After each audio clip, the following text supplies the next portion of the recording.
विठ्ठल श्री ज्ञानदेव तुकाराम. नमस्कार. मी सदानंद मोरे. महाराष्ट्र मंथनमध्ये आपणा सर्वांचं मनापासून स्वागत करतो.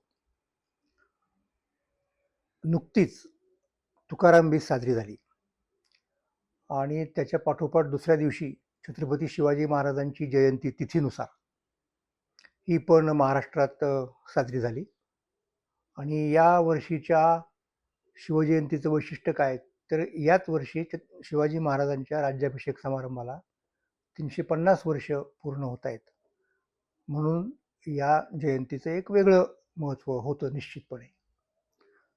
तर या निमित्ताने छत्रपती शिवाजी महाराज आणि तुकाराम महाराज यांचा नेमका काय संबंध होता, या संबंधी तुकाराम महाराजांच्या अभंगांच्या आधारे काही विवेचन करावं असं वाटलं. आणि आपल्याकडं कल्पना आहे आपल्याला की तुकाराम महाराज आणि शिवाजी महाराज यांच्या एकत्रित अशा प्रकारच्या प्रतिमा, अशा प्रकारची चित्र वगैरे बऱ्याच ठिकाणी पाहायला मिळतात. पण त्या मागची नेमकी भूमिका काय आहे, काय प्रकारचा संबंध होता, हे निश्चितपणे माहीत नसतं लोकांना. फक्त एक कथा जी आहे महिपतीच्या चरित्रामध्ये वर्णन केलेली आणि त्या कथेला आधार असलेले अभंग महाराजांच्या गाथेमध्ये सापडतात. आणि ती कथा खूप चांगल्या पद्धतीनं तुकोबांच्यावरच्या नाटकांमध्ये, त्याचप्रमाणे प्रभातच्या सिनेमामध्ये दाखवलेली आहे. ती म्हणजे कोणती, की तुकाराम महाराजांना शिवाजी महाराजांनी नजराणा पाठवला आणि तो तुकाराम महाराजांनी परत केला, ही ती कथा आहे. अनेकांना ऐकून पाहून वगैरे वगैरे माहिती असते. तर त्याच्यात मला जायचं नाही या तपशिलामध्ये. किंबहुना काही ऐतिहासिक प्रकारचे वाद असतात. म्हणजे मुळात तुकोबा आणि शिवाजी महाराज यांची भेटच झाली नाही, अशा प्रकारचा पक्ष 1950च्या दरम्यान वासी बेंद्रे आणि नर फाटक यांनी मांडला होता. दोन्ही मोठे मातब्बर इतिहास संशोधक होते आणि त्यांनी भाषणं केली, वर्तमानपत्रात लेख लिहिले. तर त्याचा प्रतिवाद करणारा एक लेख माझ्या वडिलांनी म्हणजे श्रीधरांना देहूकर यांनी लिहिला. लोकमान्य नावाचं वर्तमानपत्र होतं मुंबईत, त्याच्यातनं हा वाद झाला. आणि नंतर आणखीन काही लिहिलं आणि त्याची एक पुस्तिका सुद्धा नंतर त्यावेळचे प्रेमबोध नावाच्या प्रकाशनाचे आणि मासिकाचे संपादक अर्थात गोशम राहीरकर यांनी ती पुस्तिका छापली. ह्याला तर खूप वर्ष झाली. त्याच्यानंतर या वादामध्ये काही कोणी फारसं शिरलं नव्हतं. तर आपण तो वाद बाजूला ठेवू. इथे सांगायचा माझा मुद्दा असा आहे की शिवाजी महाराजांचा जो प्रदेश, म्हणजे शिवाजी महाराजांचा जन्म शिवनेरी किल्ल्यावरती झाला, की जो जुन्नर या ठिकाणी आहे, आपल्याला कल्पना आहे. आणि त्याच्यानंतर काही दिवसांनी जिजाबाई मातोश्री साहेब या शिवरायांना घेऊन पुण्यामध्ये वगैरे आल्या, हे माहिती आहे लोकांना. मग काही दिवस ते खेडेबाऱ्यामध्ये वास्तव्य वगैरे या सगळ्या गोष्टी माहिती आहेत. पण त्यावेळचा एक राजकीय पट आपण पाहिला तर आपल्याला काय दिसतं, की इथे दक्षिण प्रांतामध्ये विजापूरची आदिलशाही आणि अहमदनगरची निजामशाही यांच्यामध्ये सत्तेसाठी स्पर्धा होती. आणि त्या स्पर्धेमध्ये भाग घेणारा एक तिसरा भिडू म्हणूयात आपण, तो म्हणजे उत्तरेकडचा मोगल बादशाह.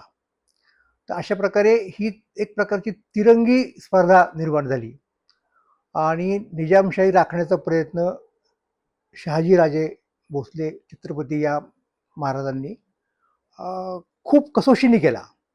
पण शेवटी हे या दोन बलाढ्य अशा प्रकारच्या शाह्या ज्या होत्या, म्हणजे अर्थात मोगलांची बादशाही दिल्लीची आणि विजापूरची बादशाही, यांच्या पुढे त्यांचा टिकाव शेवटी लागला नाही. आणि नंतर ह्या दोघांचा जय झाला आणि तह झाला त्यांचा 1636 सालामध्ये. आणि त्यांनी निजामशाही अशी वाटून घेतली. आणि मग साहजिकपणे शहाजीराजांना विजापूरकरांकडे जावं लागलं नोकरीसाठी. तर त्यावेळेला इकडे शिवरायांचं बालपण म्हणजे ते मोठे होत होते आणि त्याही तपशिलात आपल्याला जायचं नाही. फक्त सांगायचा मुद्दा असा की हा जो प्रदेश इकडचा दिला शहाजीराजांना, मोकासा मावळ प्रदेश आपण त्याला म्हणतो साधारणपणे, डोंगराळ वगैरे अशा प्रकारचा, आणि त्याचा एक 20 गावांचा पोट मोकासा ज्याला म्हणतो आपण, कर्यात मावळ नावाचा, तो शहाजीराजांनी शिवाजी महाराजांच्या नावानं करून दिला. म्हणजे अगदी लहानपणापासूनच शिवाजी महाराजांना ज्याला आपण प्रशासन म्हणतो, ज्याला आपण राजकारण म्हणतो, यांचं बाळकडू असं अधिकृतपणे मिळालेलं आहे. मग त्या काळात त्यांनी कशा-कशाचा अभ्यास केला याचं देखील वर्णन आपल्याला शिवभारत वगैरे ग्रंथांच्या मधनं दिसतं. म्हणजे रामायण, महाभारत, प्राचीन भारतीय राजनीतीविषयीचे ग्रंथ म्हणजे विदुरनीती, शुक्रनीती, कामंदकाची नीती वगैरे वगैरे या सगळ्या गोष्टी त्यावेळेला या क्षत्रिय घराण्यातल्या लोकांच्या मध्ये असायच्या. म्हणजे जरी त्यावेळेला अशा प्रकारची विद्यापीठं वगैरे राहिलेली नव्हती, पण हे लोक त्या पद्धतीने मॅनेज करू शकायचे. तर अशा प्रकारची घराणी महाराष्ट्रामध्ये सुद्धा होती. आणि त्याच्यामध्ये शहाजी महाराज तर खूपच पुढे गेले, आपल्याला ती कल्पना आहे. बंगलोरला असताना ते जवळजवळ आपण स्वतंत्र राजे आहोत अशा पद्धतीने वागायचे. त्यांच्याकडे विद्वान मंडळी, कवी वगैरे असायची आणि राजकारणाबरोबर तिथे काव्यशास्त्र विनोद देखील चालायचा. या सगळ्या गोष्टी आपल्याला माहिती आहेत. तर अशा प्रकारे मुद्दा असा आहे की हा मग जो प्रदेश आहे ज्याला आपण मावळाचा प्रदेश म्हणतो, तो खूप पूर्वी काळापासून म्हणजे सातवाहन काळामध्ये त्याला मामल आहार म्हणायचे. गौतमीपुत्र सातकर्णीच्या शिलालेखामध्ये सुद्धा आपल्याला त्याचा उल्लेख सापडतो. नंतर मधल्या काळात राष्ट्रकूट वगैरे लोकांच्या अनेक ताम्रपटामध्ये, शिलालेखामध्ये पुणे आणि परिसरातल्या गावांचा उल्लेख सापडतो. म्हणजे हा तसा जुना अशा प्रकारचा प्रदेश आहे असं आपण म्हणू शकतो. नामदेवरायांच्या ज्ञानेश्वर चरित्रामध्ये सुद्धा तुम्हाला परिसरातल्या काही गावांचे, तीर्थक्षेत्रांचे उल्लेख सापडतात. तर अशा प्रदेशाचं राज्य कारभार करण्याच्या दृष्टिकोनातून शिवाजी महाराजांच्याकडे आलेलं होतं. आणि ही जी सगळी मंडळी होती, हा प्रदेश दुर्गम प्रदेश होता.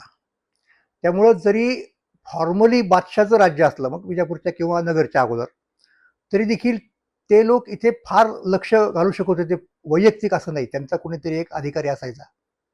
आणि बाकीची जी मंडळी स्थानिक पातळीवरची, विशेषतः नाईक, देशमुख अशी मंडळी असायची. पारंपरिक ज्यांना आपण क्षत्रिय म्हणू शकतो अशा प्रकारची ती घराणी आहेत.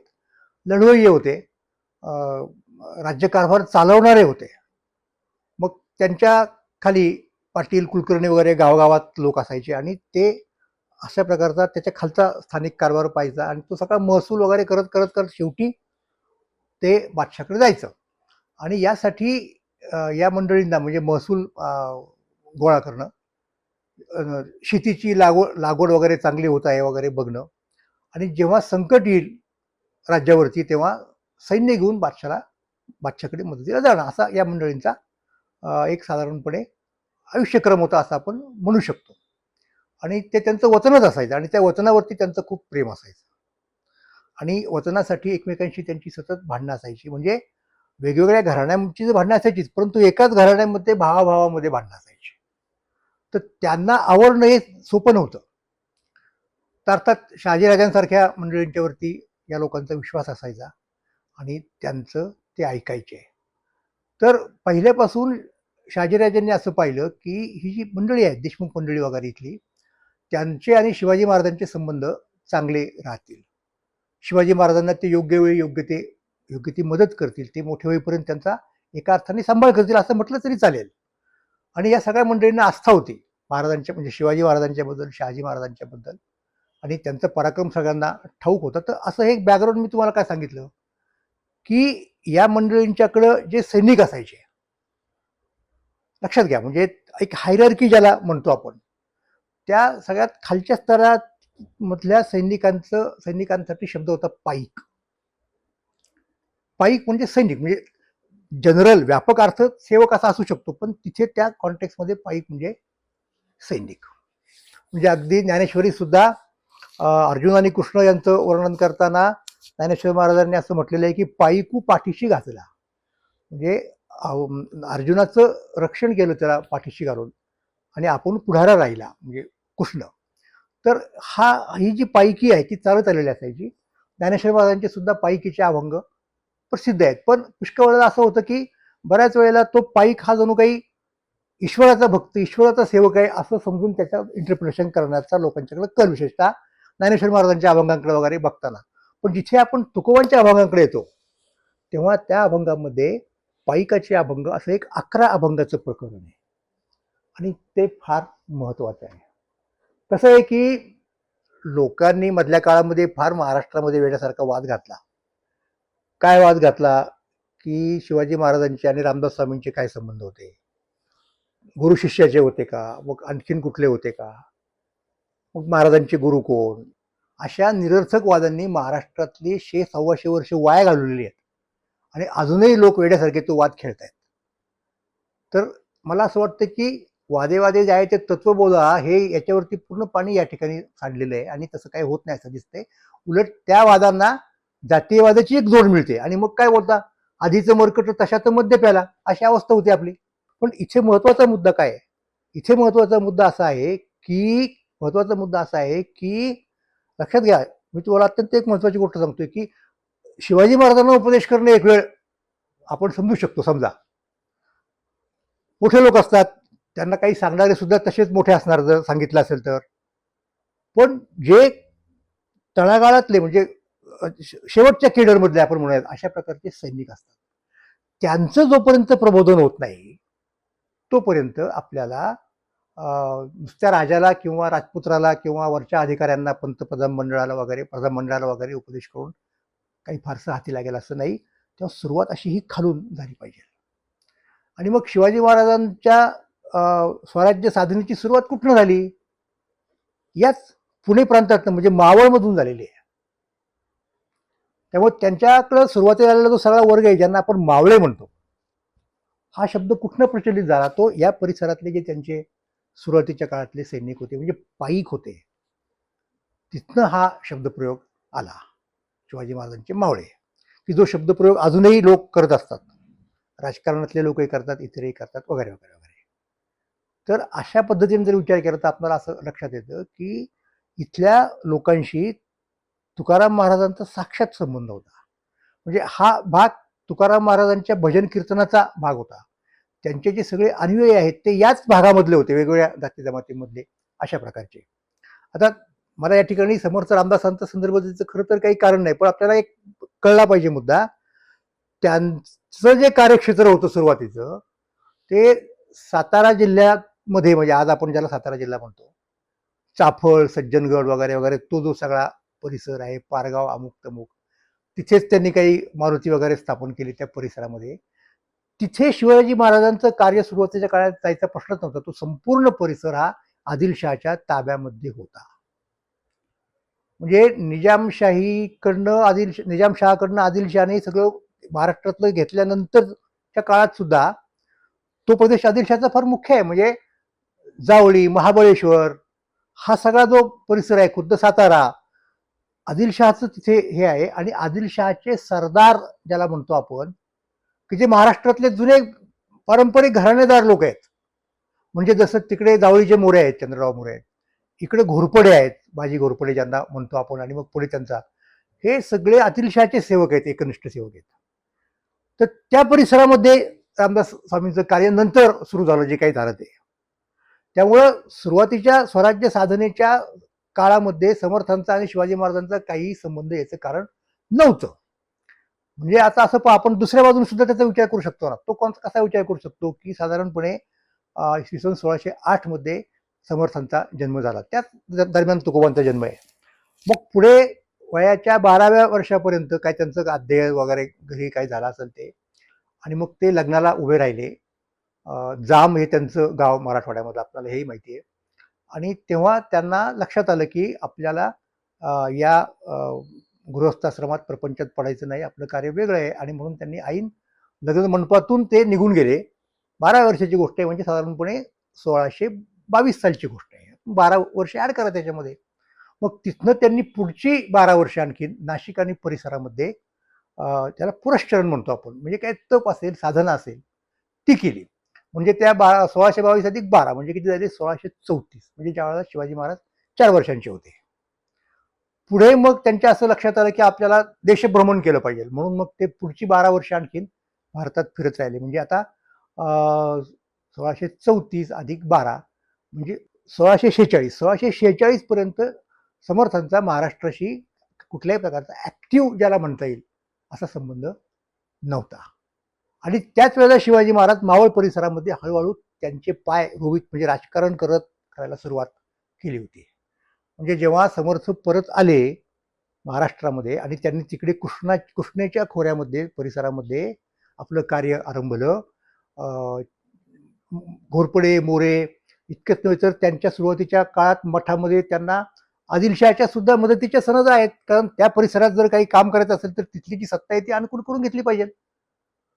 ते त्यांचं वेगळ्या पद्धतीने काम तिकडे सुरू केलं, आणि दरम्यानच्या काळात शिवाजी महाराजांचं राजकीय कार्य इथे सुरू झालेलं आहे.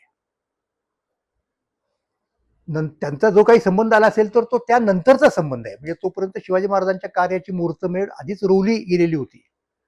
तर पुढच्या काळामध्ये जे काही कथा वगैरे निर्माण झाल्या त्याचा इथं उहापोह करायचं काही कारण नाही, आपण त्याच्याबद्दलही केव्हा तरी बोलू. पण इथे जे काही चाललेलं होतं इथे, ते कोणाच्या संदर्भात चालायला पाहिजे मग? तर तिथे सगळ्यात महत्वाचा मुद्दा म्हणजे असा की शिवाजी महाराजांचे जे पोटेन्शियल सैनिक आहेत,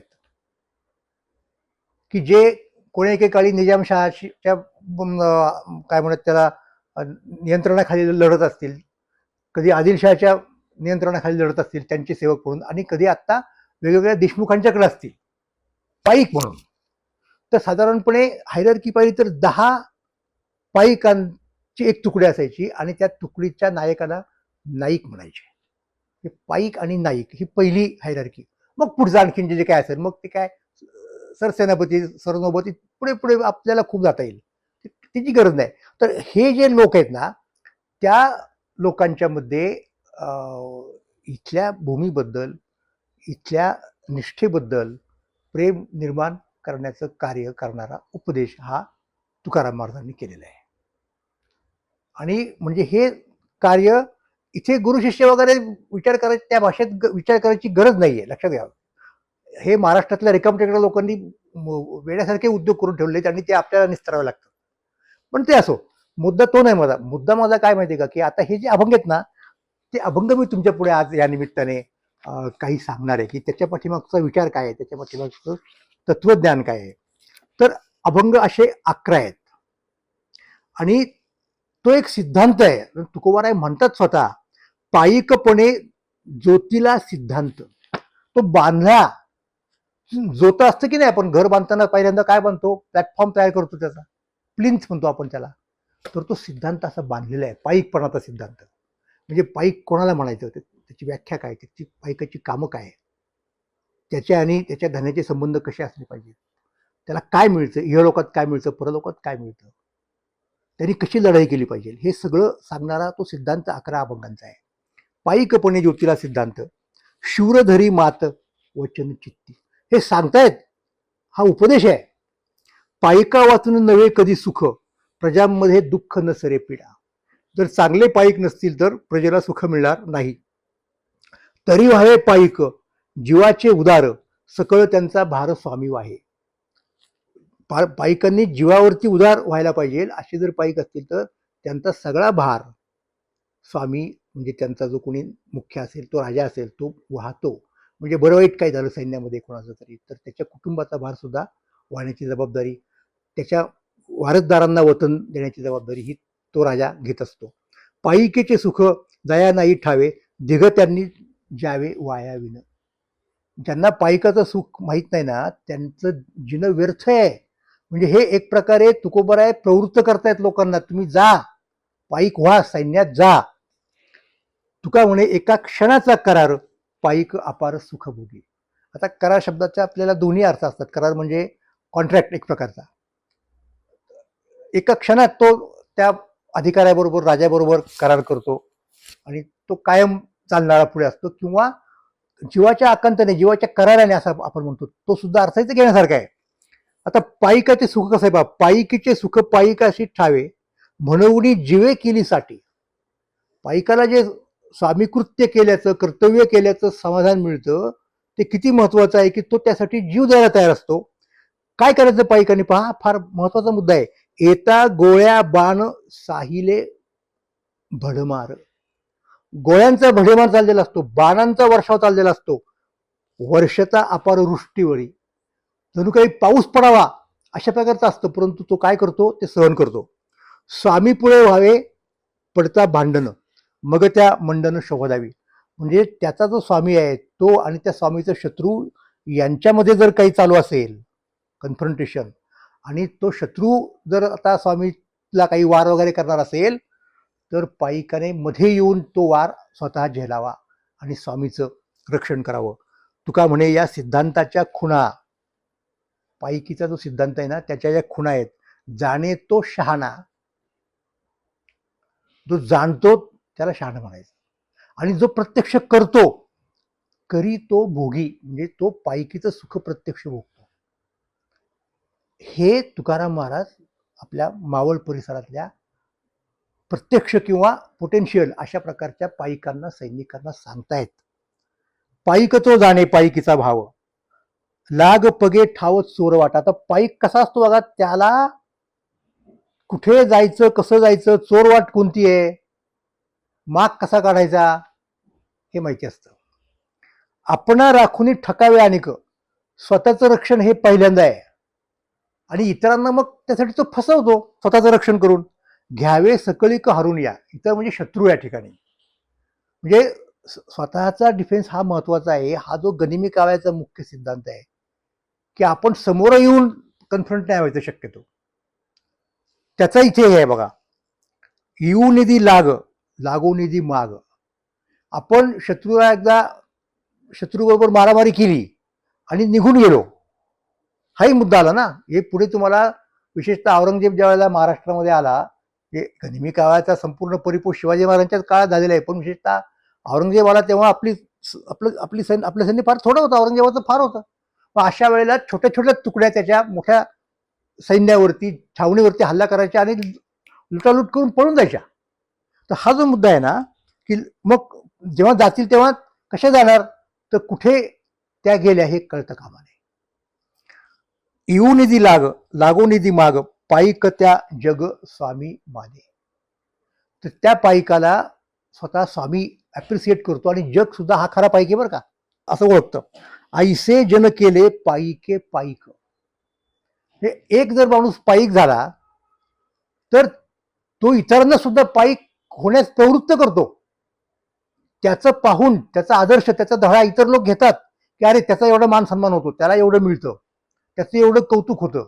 मग आपोआपच एक पायिक दुसऱ्या माणसाला पायिक करतो. ऐसे जन केले पायिके पायिक, दया कुणी भीक न घालती. म्हणजे अत्यंत सर्वसामान्य माणसं आहेत, त्यांना सुद्धा पायिक होण्याची प्रेरणा मिळते पायिकांच्यामुळे. तुका म्हणे ऐसे जायाचे पायिक, बळीया तो नाईक त्रैलोकीचा. लक्षात घ्या, असे ज्याला पायिक मिळाले, असे सैनिक मिळाले, तो जरी नाईक असला, म्हणजे तो 10 जणांच्या तुकडीचा मुख्य असला तरी तो पोटेन्शियली तो राजा होऊ शकतो. तेवढी क्षमता तो आपल्या त्या पायिकांच्या जोरावरती आपल्यात बांधवू शकतो. मोठा होतो मोठा होतो, तो त्रैलोकीचा देखील राजा होऊ शकतो. असं तुकोबराय हे पायिकीचं तत्वज्ञान लोकांना सांगतायत. मग काय करतात हे पायिक नेमकं? पायिकांनी पंथ चालविल्या वाटा, पारख्याचा साठा मोडून या. परका, त्याचा साठा म्हणजे त्यांनी जे काही जमा केलेले आहे ते लुटायचं. म्हणजे जर शिवाजी महाराजांनी सुरत लुटली, उदाहरणार्थ कल्याणचा खजिना लुटला, तसं त्या प्रकारचा मुद्दा आहे. पारखीय ठाई घेऊन या खाणे, आपले ते जन राखिले. हे कशासाठी? म्हणजे अगदी साधा मुद्दा आहे की शिवाजी महाराजांनी सुरतेवरती सारी काय केली. अनेक लोकांना प्रश्न पडतो, चर्चा करायची लोक, काय संबंध वगैरे वगैरे. ते संबंध असा आहे, शिवाजी महाराजांनी तेव्हाच क्लिअर केलं होतं की आमच्या लोकांच्याकडनं यांनी कर घेतला, औरंगजेबाने जिजियासारखा कर घेतला, त्या जोरावरती सुरत नावाची व्यापारपेठ वाढली, म्हणजे त्या पैशावरती आमचा हक्क आहे, आमच्या प्रजेचा हक्क आहे, म्हणून तो तिथून आम्ही मिळवणार आणि आमच्या प्रजेसाठी खर्च करणार. हे शिवाजी महाराजांचे विचार आहेत. आणि म्हणून तुकोबराय सांगतात आपले ते जन राखिले, हा मुद्दा आहे. नंतर आधारविन जे बोलता चावळे, आपले ते कळे नवे ऐसे. आता हे जेव्हा अशी एक कल्पना करा की असे दोन लोक एकमेकांच्याकडे भेटलेले आहेत आणि दोघंही क्लेम करतात की आपण एकाच राजाचे, आपण शत्रू नाही होत, आपण एकमेकांचे म्हणजे एकाच राजाचे सेवक आहोत. तर हे कसं कळणार? तर ते कळण्यासाठी काहीतरी एक सांकेतिक गोष्ट असते, काहीतरी एक परवडीचा शब्द असतो. तो जर त्याच्याकडनं मिळाला तर हा आपला आहे, नाहीतर काय आपले ते कळे नवे असे, तर ते नाही मिळालं तर हा आपला नव्हे, हा दुसऱ्या पक्षाचा आहे, दुसऱ्या पार्टीचा आहे, असं त्याचा अर्थ होतो. सांडिता मार्ग मारिती पायिक, आणि काशी शिक लागावया. काय करतात ते? जर एखादा चुकला, मार्ग साधला म्हणजे काय, मार्ग जो रूढ आहे, जो चांगला आहे, त्याच्यापासून तो डिव्हिएट झाला तर पाईक त्याला मारतात का, तर इतरांनी धडा शिकला पाहिजे. म्हणजे डिटरन्स थिअरी म्हणतात त्याला शिक्षेची, न्यायाच्या भाषेमध्ये, की शिक्षा का करायची असते, तर ज्याला शिक्षा झाली त्याची ती शिक्षा पाहून इतरांच्या डोक्यात तशा प्रकारचा गुन्हा आपण करू नये असं पक्क होतं. म्हणून तर हे इतरांनी शिकावं म्हणून ते करतात.